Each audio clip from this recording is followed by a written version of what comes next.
Okay, on the first section of our review, the instructions say to factor. And so what we want to do is we want to factor, which means get it into a couple different parentheses, and then once we've got that, then we're done. So even though it says equals 0, you don't have to keep going and say what x equals, because all it asks us to do is factor. So to factor x to the fourth minus 8x squared plus 12, I would set up two parentheses, and I'd say, what do I have to split up x to the fourth into so that it's at the front of my parentheses? Well, I can split it into x squared and x squared, which will also help me if I were to think about the outer and inner terms here. That's how we would end up with this x squared term in the middle. So when you see x to the fourth, we want to try to split up into x squared and x squared. And then it's just like what we've been doing for a really long time, where you say what multiplies to get 12, that adds to get negative 8, which would be negative 6 and negative 2. And because all it asks us to do is factor, that's actually our answer. So 2 also asks us to factor, and so we want to split up into x squared and x squared on this one as well. And then we want to say what multiplies to get negative 27, that adds to get 6. So we're going to do plus 9 minus 3.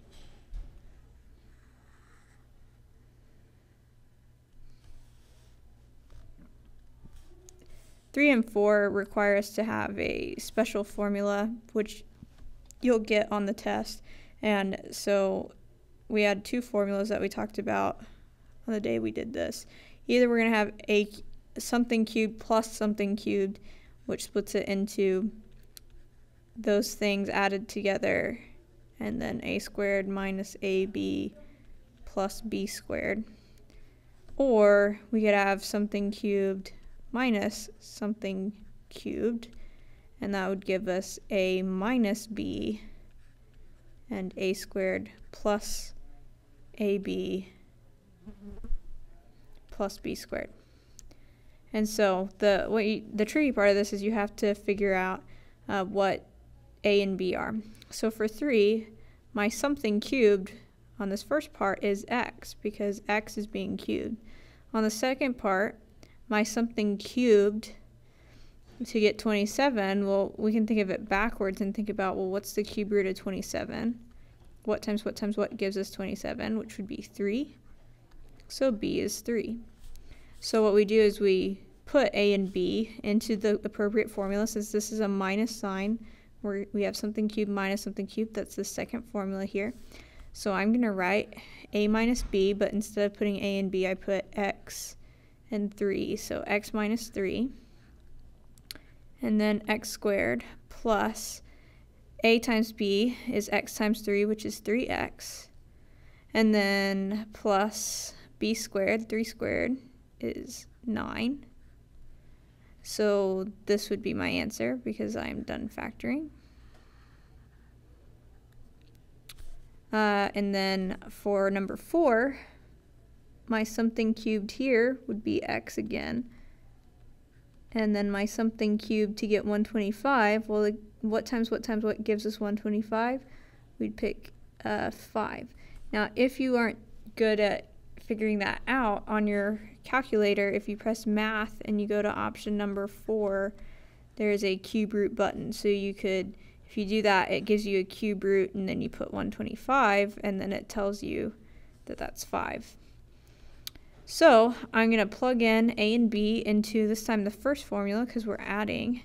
So that'll be x plus 5, and then x squared plus x times 5 is 5x, plus 5 squared for b squared, so that's 25.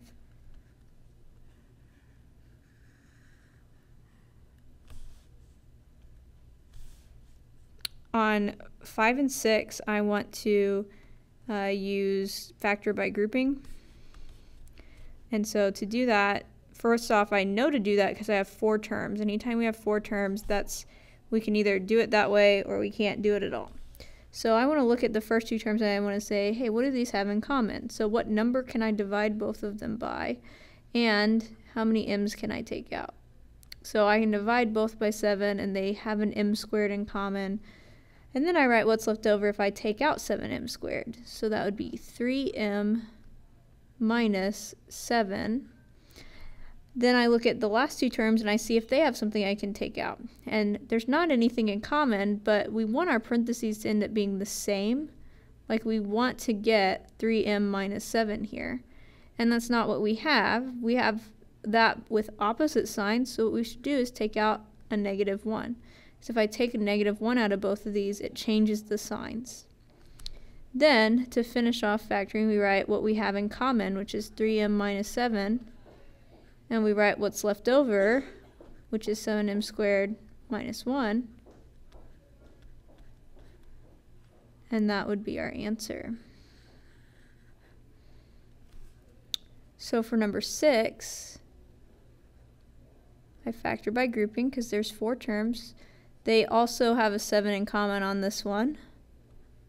So I put 7 and then b squared. If I take a 7b squared out of this one, I get 7b. If I take a 7b squared out of this, I get 4. And then I'm trying to get 7b plus 4 in this next parentheses also. So I have to think about, because there's nothing in common here, well, except for a negative, right? They have a negative in common, so I can take out a -1, and that will change them both to positive. So I write what's in common, which is 7b plus 4, and then I write what's left over, which is 7b squared minus 1.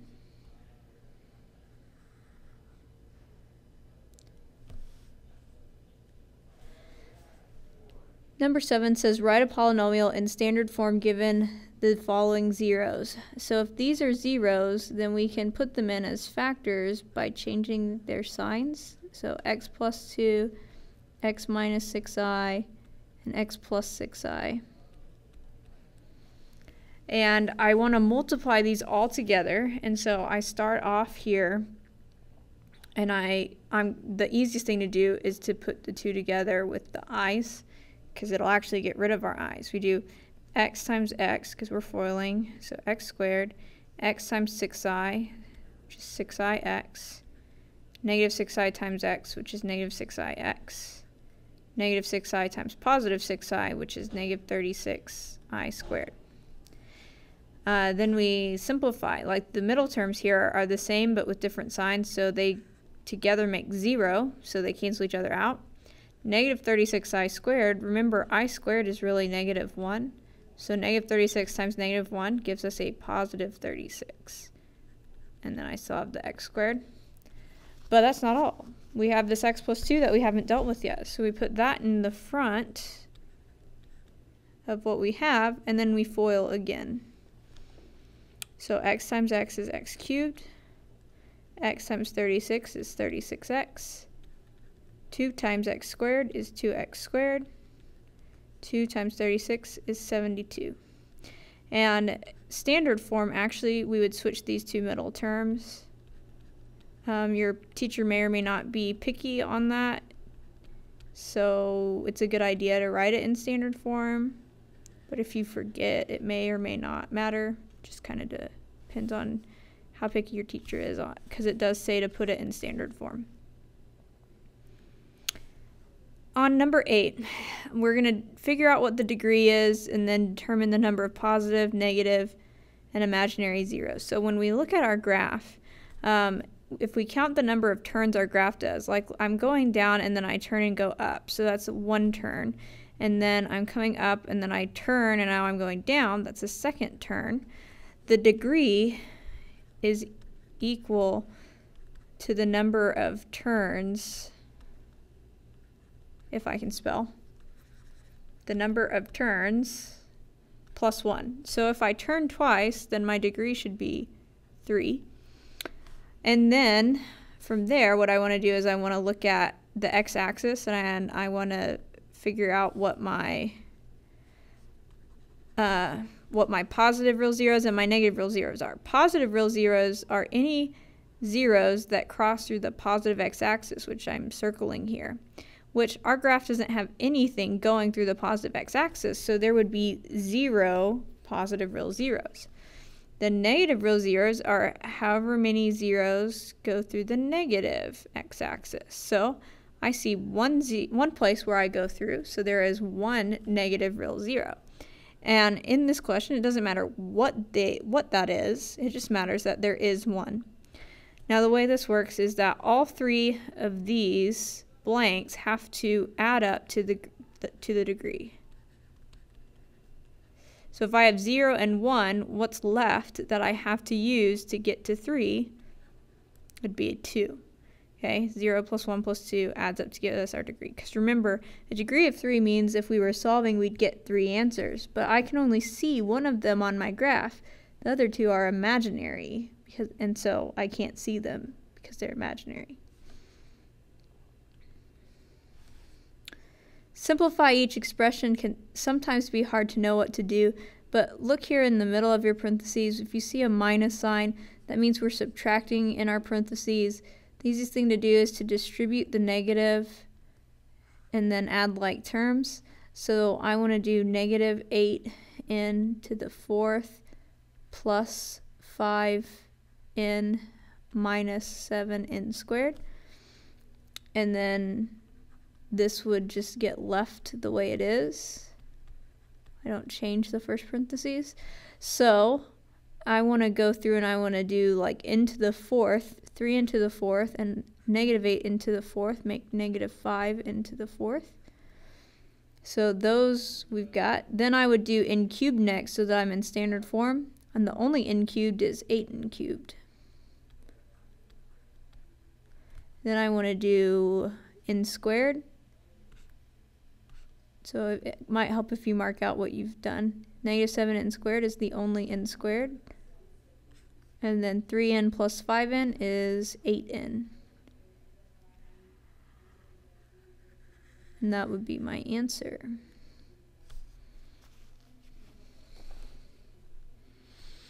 Solve each equation by factoring. Remember, if there's a number in front, like this 2, we can slide and divide. So we slide the 2 over to the 3.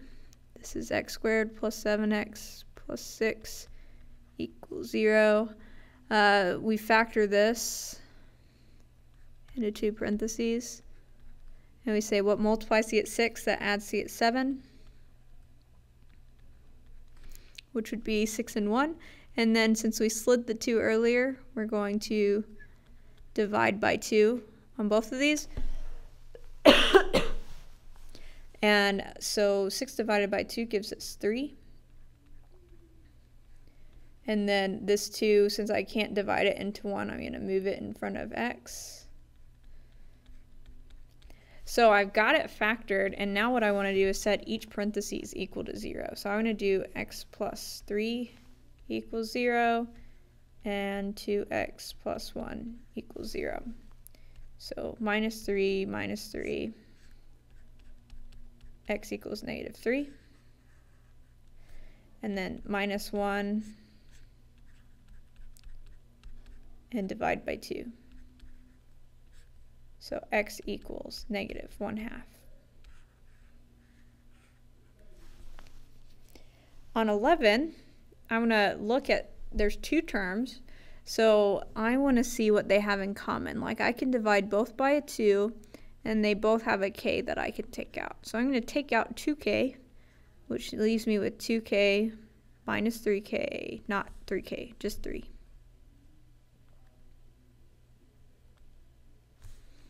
Taking out 2k leaves me with 2k minus 3. And then I want to set each part equal to 0 and solve. So 2k equals 0 and 2k minus 3 equals 0. So divide both sides by 2. You get k equals 0. Add 3. 2k equals 3. Divide by 2. K equals 3/2. So those are my 2 answers. Remember that if I have x squared or k squared or whatever, I should get 2 answers in general. That's the way that works. And also keep in mind that it's good to see the problem through. Even if a question on your test is multiple choice, go and work out the whole problem and then check. Because if we had multiple choice and we stopped here and looked at our multiple choice, we might have, you know, put negative 3/2 instead of positive 3/2, and that would get us the wrong answer. So make sure you see the whole problem through as far as you can before you even bother looking at the answer choices. Find the product. So I'm going to distribute 6m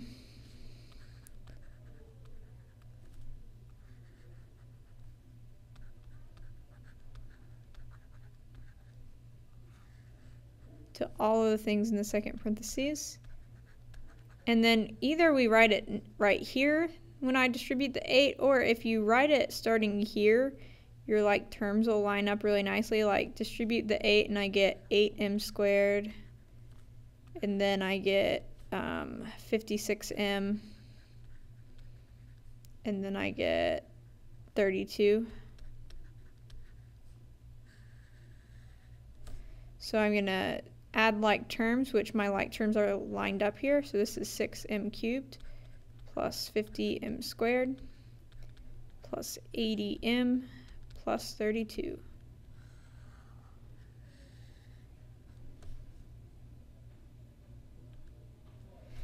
Find all roots. So when I look at 13 and 14, I say, I think I can factor those into x squared and x squared.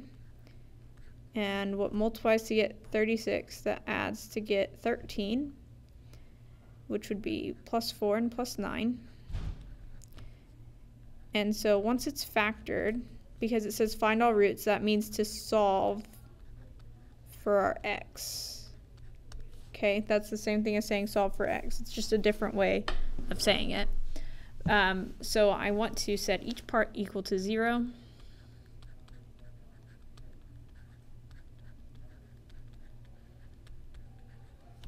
So I would subtract 4 and get x squared equals -4. Square root both sides and get x equals plus n minus 2i, because the square root of 4 is 2. The square root of a negative is an I. And remember, if I square root in an equation, I have to put a plus or minus. I do the same thing for the other one. Subtract 9. X squared equals -9. So I'm going to square root both sides. Get x equals positive and negative 3i. We started with an x to the 4th equation, which means we should have 4 answers. And if we look at this, we've got 2i, -2i, positive 3i, and -3i. That's our 4 answers. And you don't have to write it out like that, but if it was multiple choice, the answer choice would have them written out. So it would look like that probably. 14. Let's factor.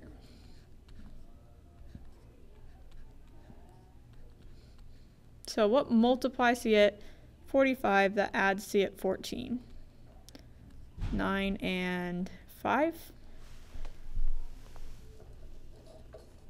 So we set each part equal to 0. And we just did x squared plus 9 equals 0 on the previous problem. And we got x equals plus and minus 3i. You could redo that if you wanted to.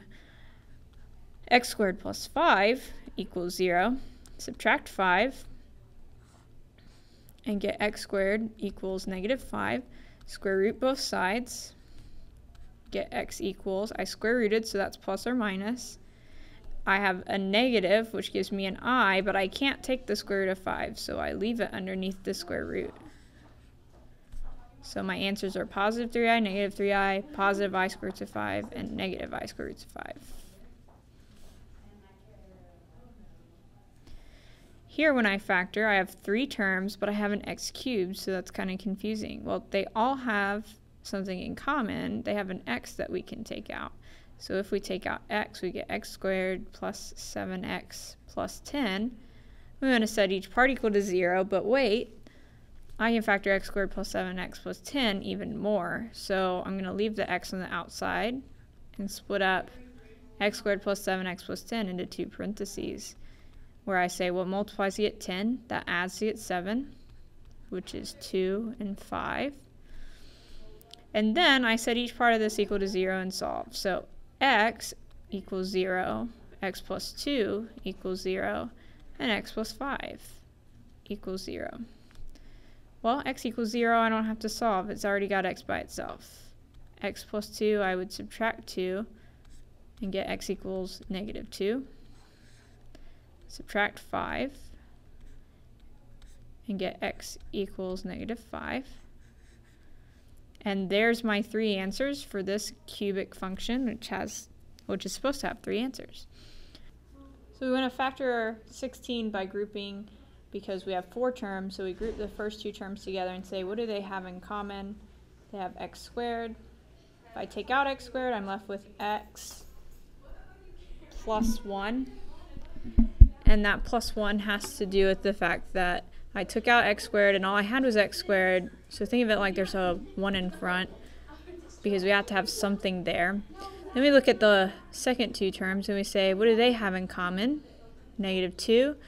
So if I take out the negative 2, I'm left with x. And again, I'm taking a negative 2 out of a negative 2, so I put a plus 1.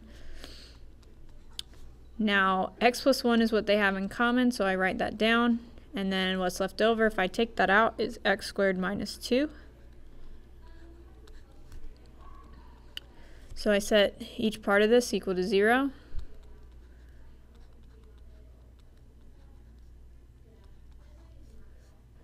And solve, so I subtract 1, get x equals negative 1. And then on this one, I add 2 to both sides and get x squared equals 2. And then I square root and get x equals plus and minus the square root of 2. Remember, we started with x cubed, which means 3 answers, so there's 1 from that and 2 from that. Be careful and make sure you don't get square root happy though, because like if it's not an x squared, then you don't need to square root it to solve it. So it's not the square root of negative 1 here, it's just x equals negative 1. (17) is like number 7 was, and so we're just going to put these in as factors. So remember, we change the signs when we do that.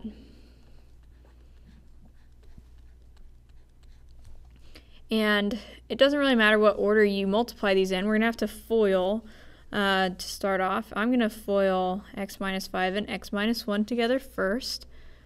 And that's just because that's what I decided to do. I could really do whatever order I wanted to here. So x times x is x squared.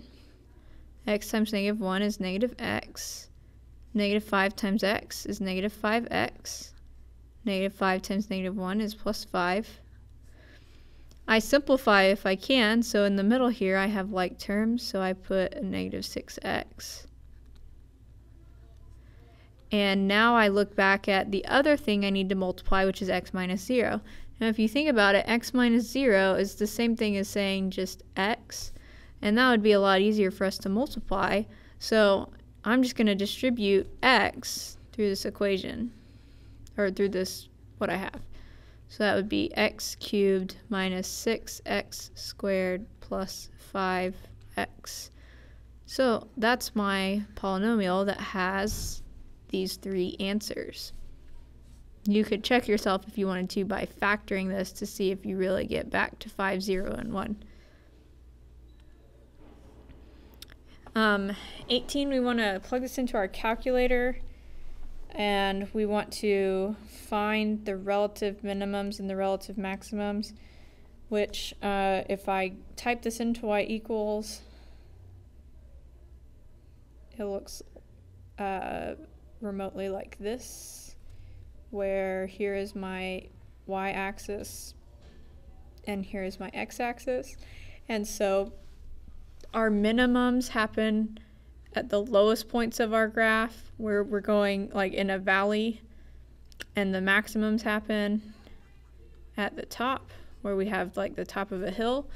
And so remember, you use the second trace button, and your choices under that you want to pick are minimum and maximum. So when I pick minimum, I go to the left of the minimum, to the right of the minimum, and then I guess. And it'll either tell you 0, 2, or earlier when I was doing this, it gave me some weird number that looks kind of like this. Anytime your calculator gives you this number, This is scientific notation. The e means e times 10, so that'd really be 10 to the negative 6. This is talking about 0.00000288383. Since we're rounding to the nearest tenth, we know that that would be 0. Okay, so when you see this e on your calculator, if it gives that to you, you just need to know that means that it's really 0. Then find your maximum. Do a left bound and a right bound and guess, and you get 1.3, comma 3.2.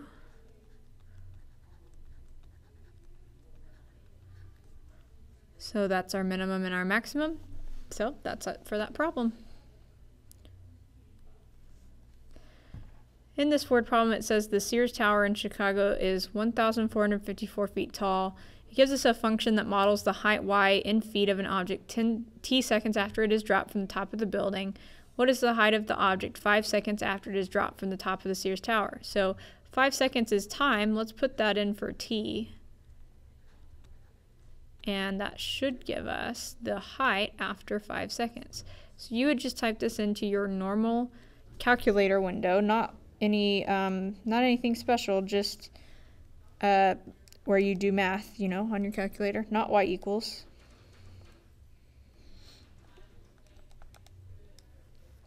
And you get 1054 feet.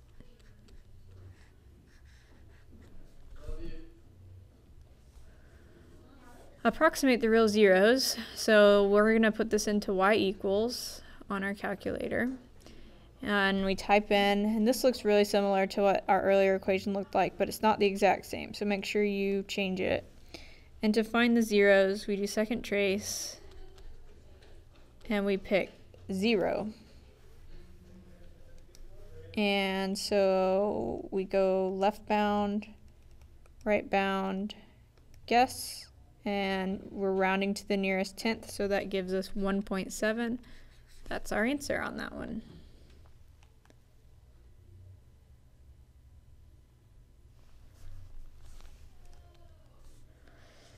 Solve each equation with the quadratic formula. Here's the quadratic formula, in case you don't know it. Oh, there's this really cool song that you can use to help you remember it, to the tune of Pop Goes the Weasel. So a is what's in front of n squared, which is 8. B is what's in front of n, so -7. C is our leftover number, 5. And we plug it in. -7 plus and minus square root of -7 squared minus 4 times a, which is 8, times c, which is 5, over 2 times a, which is 8. To simplify this, we want to do -7 is a +7. Do what's underneath your square root, and you get -111. And we haven't taken the square root yet, so we're leaving it under the square root. Then 2 times 8 on the bottom gives you 16. So the biggest thing and the trickiest part of this is we want to simplify the square root. So check and see if you can make a factor tree out of 111. You can divide 111 by 3, and I know that because if you add the digits together, you get 3, and that's divisible by 3, so like that's a thing. And if you do divide it by 3, you get 37. Well, 37 doesn't factor, so I can't simplify the square root of 111, but I can make this negative be an I on the outside. And so this would be my answer, 7 plus or minus I square roots of 111 over 16. And keep in mind, that is 2 answers. One of them would be with a positive in the middle, and one would be with a negative in the middle.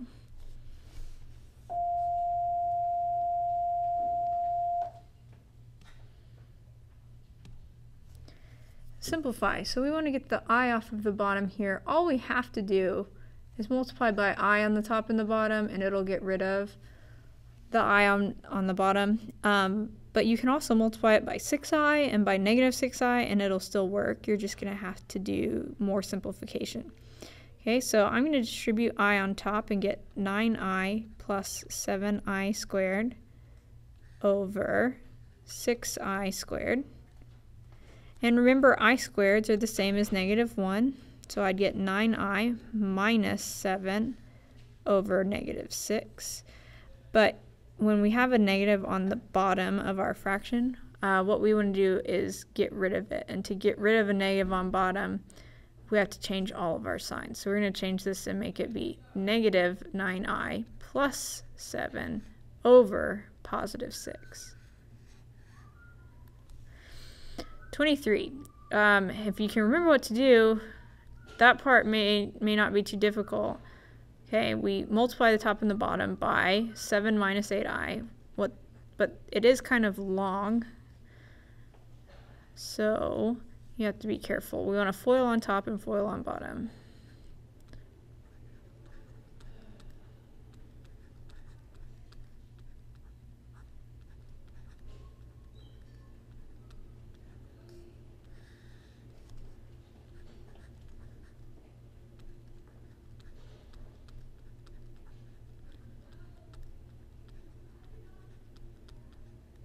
So we simplify on the top by changing I squared to a -1. So this is really minus 80. So 49 minus 80 is negative 31. Negative 56i minus 70i is negative 126i. On the bottom, the middle terms cancel out, and then negative 64i squared would change to plus 64. So 49 plus 64 is 113. There's not a number that they all have in common, so that's all I can do. I can't simplify anymore. 24. It says use the graph to find one real zero. Okay, so I look at the graph and a 0 happens right here at 1. So I found a 0, x equals 1. Then it says use synthetic division with that 0 to find the remaining 0. So I'm going to use 1, and that means I'm going to have my synthetic division set up. So I drop the 1, multiply, add, multiply, add, multiply, and I end up with, since it started with x cubed, this would be x squared plus 49 equals 0. We want to find our other two answers because this is a third degree polynomial. So I'm going to subtract 49 from both sides and get x squared equals negative 49. Square root both sides. X equals positive and negative because I square rooted. The square root of 49 is 7, and the square root of a negative gives us I. So the three zeros that I get are positive and negative 7i and 1.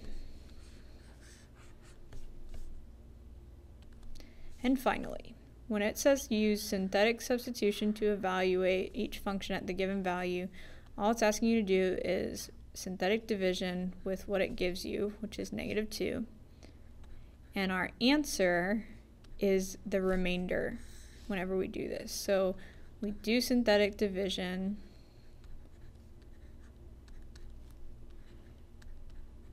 and all we need is the remainder, which is the very last number, is negative 4. That's our answer.